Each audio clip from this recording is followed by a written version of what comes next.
নমস্কার বন্ধুরা, শুভ্রা গোল্ডেন ফিল্মসের পক্ষ থেকে আবার সবাইকে আমার অনেক অনেক শুভেচ্ছা ভালোবাসা। আজ আমি যে ফিল্মটা দেখাতে চলেছি সেই ফিল্মটাতে কোনো স্বার্থ নেই। সেই সব মানুষগুলোকে শ্রদ্ধা জানাতে, সামাজিক হোক বা পৌরাণিক হোক, সমস্ত যাত্রাপালাতেই পুরুষরা মহিলা চরিত্রে অভিনয় করতেন।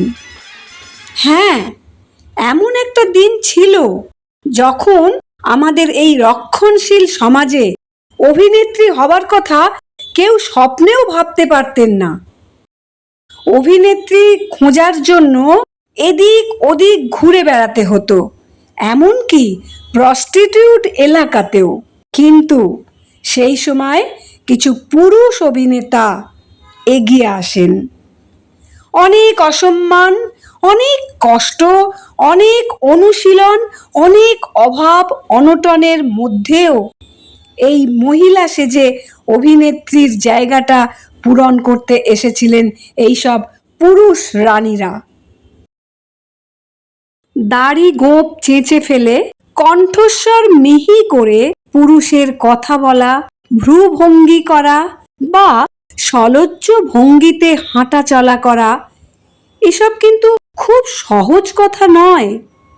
এই রূপান্তরের জন্য চাই কঠোর অনুশীলন, চেষ্টা, চলনে, বলনে, পোশাকে, পরিচ্ছদে নারী হয়ে ওঠার সাধনা।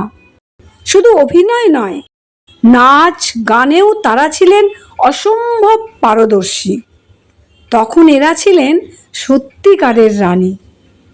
তখনকার দিনে ভ্রাম্যমাণ যাত্রাপালায় মহিলা অভিনেত্রীদের অভাব পূরণ করতে যে সমস্ত পুরুষরা এগিয়ে এসেছিলেন তাদের নামের আগে রানী টাইটেল বসানো হতো। যেমন চপল রানী, বাবলি রানী, ছবি রানী, পুতুল রানী, এই রকম আর কি।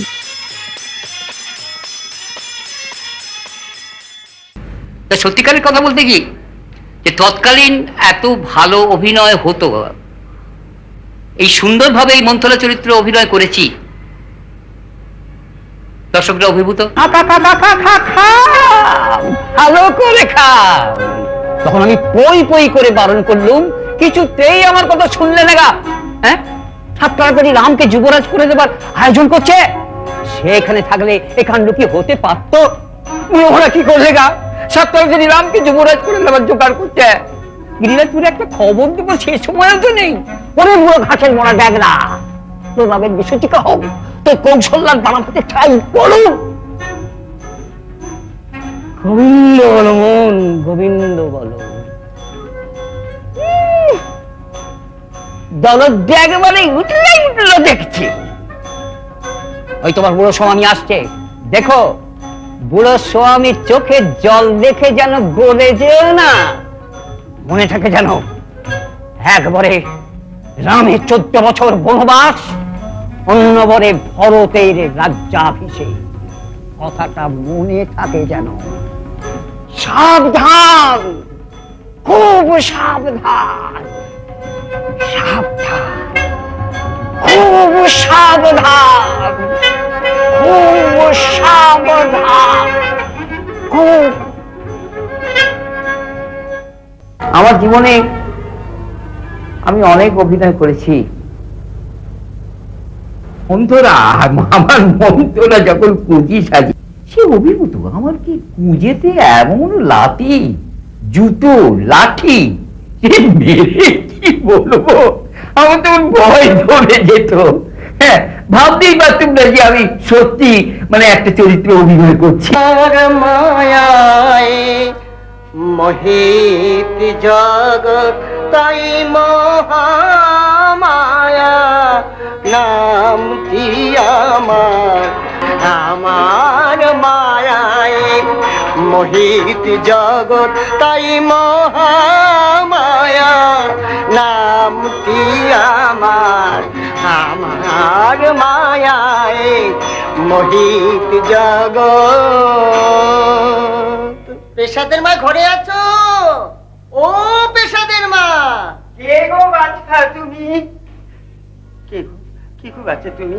আমি আমি পেশাদের মা গো ঠাকুরুন। মা? হ্যাঁ গো ঠাকুরুন, আমার- পেশাদ ঠাকুর আমায় মা বলেই ডাকে। তা বেশ মা।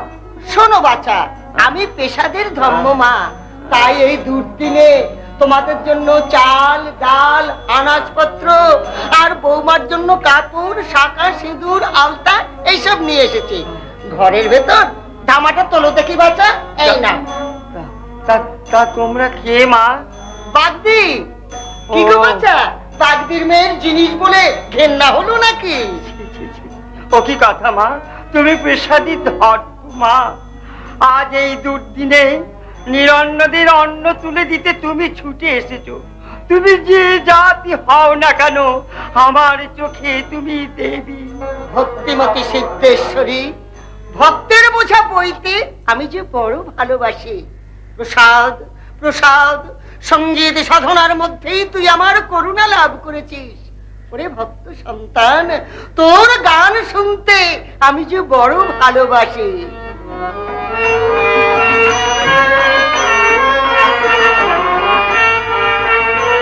ডুব দে রে মন কালী বলে, ডুব দে রে মন কালী বলে, হৃদি রত্নাকরের অগাধ জলে, রত্নাকরের অগাধ জলে, ডুব দে রে মন কালী বলে, ডুব দে রে মন।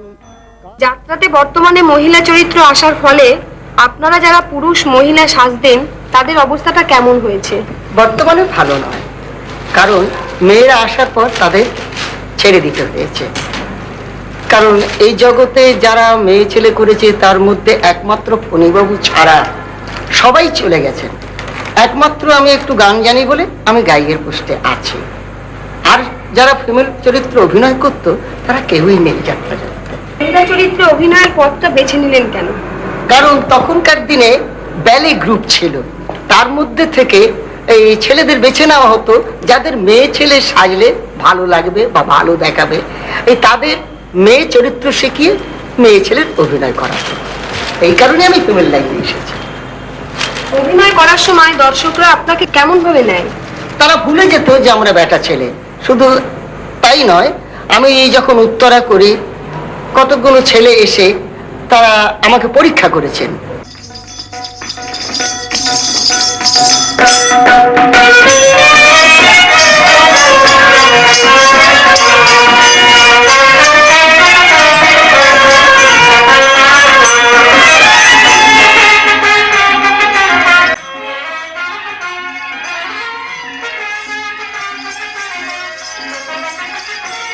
দশ বছর বয়স থেকে যাত্রায় অভিনয় করে আসছে। তখনকার যুগে তো এরকমই ছিল, পুরুষ শিল্পী হয়ে মহিলা সাজা হতো। আমি প্রথম যাত্রায় আসি কৃষ্ণ যাত্রায় স্ত্রী রাধিকার রোলে।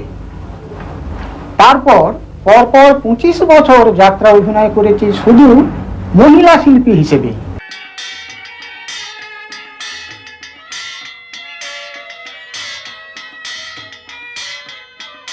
মহিলা চরিত্রে অভিনয়ের জন্য পুরুষ অভিনেতারা কণ্ঠস্বর সরু করে নিতেন, ভেতরের পুরুষটাকে দাবিয়ে রাখতেন, নারী চরিত্রের যে সমস্ত লক্ষণ আছে সেগুলোকে ফুটিয়ে তোলার চেষ্টা করতেন।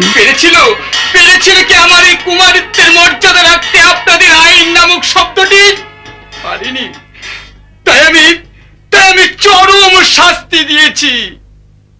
এক সমাজ বিরোধীকে খুন করে হয়তো সমাজের চোখে তুমি অপরাধী, কিন্তু মা বোনেদের চোখে তুমি চির শাশ্বত হয়ে থাকবে। রেখা, একে গাড়িতে নিয়ে এসো। চলো মাধবী, আজ তোমাকে আদালতে যেতেই হবে।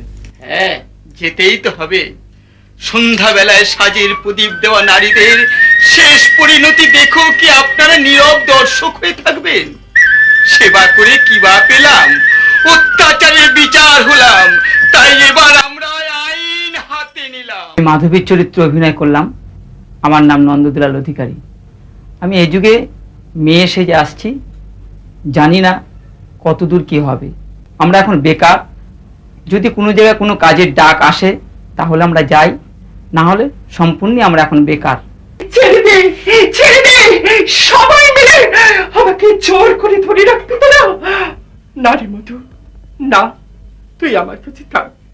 কেউ তোকে আমার কাছ থেকে কেড়ে নিতে পারবি না রে, কেউ তোকে আমার কাছ থেকে কেড়ে নিতে পারবি না।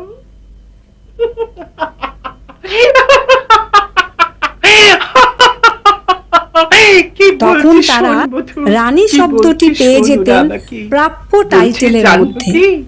গান শুনবে? কি গান শুনবো? কি গান শোনাবে? যে গান শুনেছি তার হাঁটি হাঁটি পা পাতে, যে গান শুনেছি তার আধো আধো মা মা ডাকে, সে গান আমাকে কে শোনাবে বলো? আর আমি গান গাইনি, গেয়েছি গো, আমিও গান গাইছি। মধু এসে যখন আমার জীবন মধুময় করে দিল, তখন আকাশে মধু, বাতাসে মধু, আলোতে মধু, আধারে মধু, তারায় মধু, চাঁদেও মধু। সেই এক ফোঁটা মধুকে কোলে নিয়ে চাঁদের আলোতে বসে বসে আমি ওকে গান গেয়ে গিয়ে ঘুম পাড়াতাম। তোমরা তোমরা শুনেছ কোনোদিন সেই গান? তোমরা শুনেছ? বলো না, বলো, তোমরা চুপ করে রইলে কেন? বলো, বলো তো। ও, এই সেই গান, সেই আয়ে চাঁদ, আয়ে চাঁদ, টিপ দিয়ে যা, আমার চাঁদের কপালে চাঁদ টিপ দিয়ে যা, আমার চাঁদের কপালে চাঁদ টিপ দিয়ে।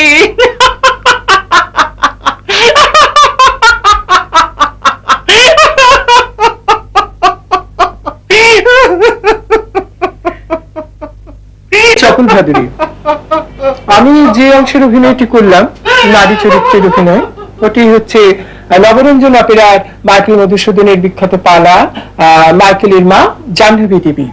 মাইকেল যখন নেই, পাগল হয়ে গেছে, এইরকম। তা আমি অভিনয় বহুদিন ধরেই করছি। আমি অভিনয় করছি 1955 সাল থেকে। আমার প্রথম অভিনীত চরিত্র ক্ষীরোদপ্রসাদ বিদ্যাবিনোদের আলিবাবাই বাদী মর্জিনার নৃত্য গীত ছোটবেলা থেকেই ছিল আমার করায়ত্ত, এবং অভিনয়টা আমার বংশগত। আমার মা বিখ্যাত অভিনেত্রী শ্রীমতী প্রভা দেবী, নাট্যাচার্য শিশির ভাদুরী মহাশয় আমার জ্যাঠামশাই, আমার পিতা তারাকুমার ভাদুরী, আমার ভগ্নী শ্রীমতী কেতকী দত্ত বিখ্যাত সুগায়িকা, মঞ্চকন্যা। আর আমি তো যাত্রা করি, তো দীর্ঘদিন আমি যাত্রা করেছি বহু পেশাদার দলে, 1958 সাল থেকে দীর্ঘ 1977 সাল অব্দি। তারপর যুগের প্রয়োজনে নারী চরিত্রে নারীরই অবতীর্ণের প্রয়োজন, সেই জন্য আমাদের পিছু হতে আসতে হয়। এবং দীর্ঘদিন এই নারী চরিত্র অভিনয় করার ফলে কণ্ঠস্বর একেবারে নারীর মতো, কাজে কাজে আমি আর নিজেকে ঠিক পরিবর্তিত জায়গায় নিয়ে যেতে পারিনি। তাই আমার আবেদন, সরকারের কাছেও আবেদন, যেন আমাদের জন্য তারা একটু ভাবেন বা কিছু করেন, যাতে আমাদের শেষ দিনটা যেন আর চোখের জল না ফেলতে হয়। চাই বিরাট সাম্রাজ্য, রাজা বিরাটের হাতে পূজা নেব, রাজা বিরাটের হাতে পূজা নিয়ে জগতের বুকে দেবী শীতলা নামে হব পূজিত। চাই বিরাট নগরে পূজা, রাজা বিরাট দেবে পূজা। বিরাট যদি পূজা না দেয়, সমস্ত সাম্রাজ্য শ্মশান করে দেবো, চারিদিকে সবের হাত বসাবো। রাজা বিরাটের হাতে পূজা নিয়ে জগতের বুকে দেবী শীতলা নামে হব পরিচিত।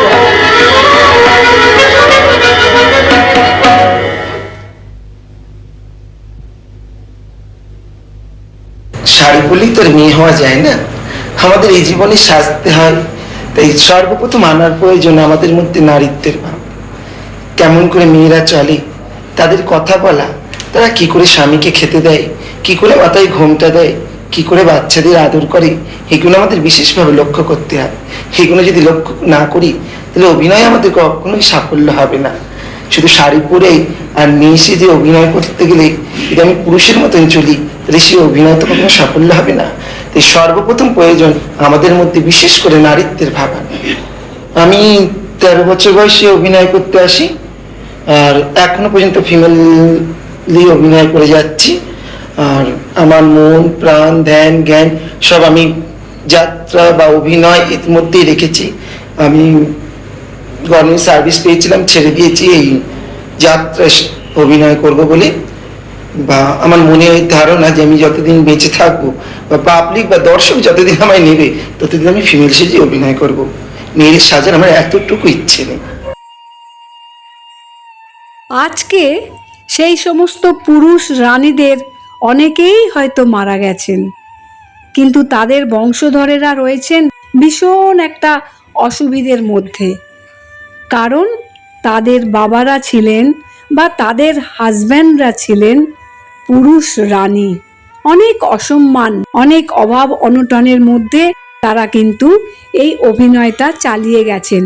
তাই বলছি, আজকে আমরা সবাই মিলে একটু সৌজন্য, একটু সহানুভূতি কি তাদের দেখাতে পারি না? আমার এই ফিল্মটা ওই সব পুরুষ রানীদের জন্য আমার শ্রদ্ধাঞ্জলি।